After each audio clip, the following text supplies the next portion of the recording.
கர்த்தருடைய நாமத்துக்கு ஸ்தோத்திரம் உண்டாவதாக. கிறிஸ்துவின் அன்பை விட்டு நம்ம யாராலையும் பிரிக்க முடியாது.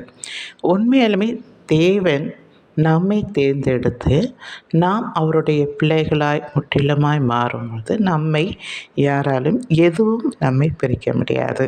இதுதான் ரோமர் புஸ்தகத்தில் 8ஆம் அதிகாரத்திலே 36லிருந்து 39 வரைக்கும் சொல்லப்பட்டிருக்கிறது. கிறிஸ்துவின் அன்பை விட்டு நம்மை பிரிப்பவன் யார்? உபத்திரவமோ, வியாகுலமோ, துன்பமோ, பசியோ, நிர்வாணமோ, நாசமோசமோ, பட்டயமோ, இவைகள் எல்லாவற்றிலும் நம்மில் அன்பு கூறுகிறவர்களாலே முற்றிலும் ஜெயம் கொள்ளுகிறவர்களாயிருக்கிறோமே.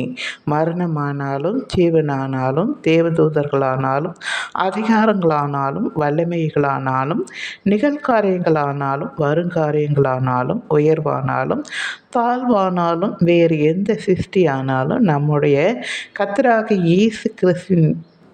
இயேசு கிறிஸ்துவினுள்ள தேவனுடைய அன்பை விட்டு நம்மை பிரிக்க மாட்டாது என்று நிச்சயித்திருக்கிறேன். ஏனென்றால் எவர்களை முன்குறித்தாரோ அவர்களை அழைத்திருக்கிறார், எவர்களை அழைத்தாரோ அவர்களை நீதிமான்களாக்கியும் இருக்கிறார், எவர்களை நீதிமானாக்கினாரோ அவர்களை மகிமைப்படுத்தியும் இருக்கிறார்.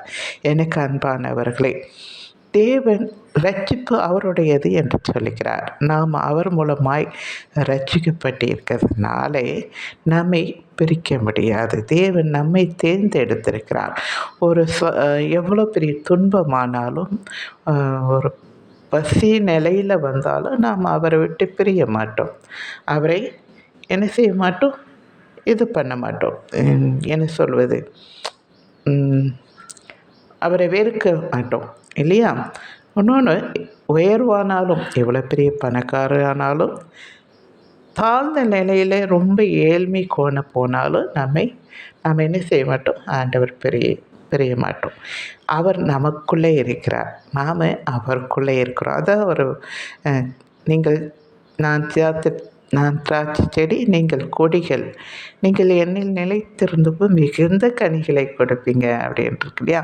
நம்ம அவருக்குள்ளே நிலைச்சிருக்கிறதுனால எந்த காரணத்தை கொண்டும் நம்ம என்ன செய்ய மாட்டோம்? பிரிய மாட்டோம். பிரிச்சிருந்தால் லைக் பண்ணுங்கள், மற்றவங்களுக்கும் ஷேர் பண்ணுங்கள். சரிங்களா? தேங்க்யூ.